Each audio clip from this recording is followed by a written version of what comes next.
వడ్డించేవాడు మనవాడైతే ఎక్కడ కూర్చున్నా ఒకటే అన్నట్లుగా గత ప్రభుత్వంలో నేతలు అధికారులు వ్యవహరించారు. ఇదేదో ఆరోపణ కాదు, పచ్చి నిజం. రైతు బంధు పంపిణీలో భారీగా అవకతవకలు బయటపడుతున్నాయి. గత ప్రభుత్వ వైఫల్యాలు బహిర్గతమవుతున్నాయి. సాగుకు పనికిరాని భూములకు రైతు బంధు అందజేయడం అందరినీ ఆశ్చర్యానికి గురిచేస్తోంది.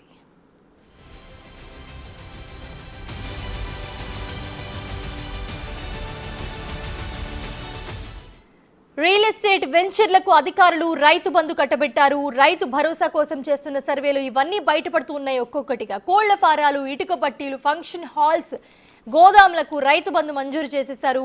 మల్లేపల్లి, రఘునాథపాలెం, వి వెంకటరాయపాలెం, దంసలాపురం, ప్రకాష్ నగర్, అల్లీపురం, కొదమూరు ఇలా రెవెన్యూ పంచాయతీల్లో భారీగా అక్రమాలు జరిగిన విషయాలు బయటకు వస్తున్నాయి ఒక్కొక్కటిగా. ఇప్పటి వరకు ఇలాంటి అక్రమాల్లో భాగంగా 3000 ఎకరాలకు రైతు బంధు ఇచ్చినట్లుగా గుర్తించారు.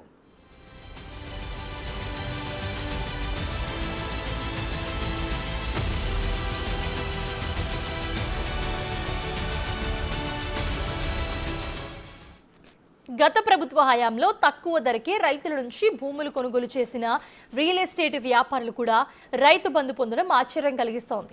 అనధికారికంగా ఫ్లాట్స్ చేసుకుని రైతు బంధు పొందినట్లుగా గుర్తిస్తూ ఉన్నారు. అయితే రిజిస్ట్రేషన్ అధికారులతో లోపాయకారికంగా ఒప్పందాలు జరిగినట్లుగా అనుమానాలు వ్యక్తం అవుతున్నాయి. ఉన్నది లేనట్లు, లేదని ఉన్నట్లుగా అధికారులు చూపించిన నమ్మలేని నిజాలు క్షేత్రస్థాయి సర్వేలో బయటపడుతూ ఉన్నాయి.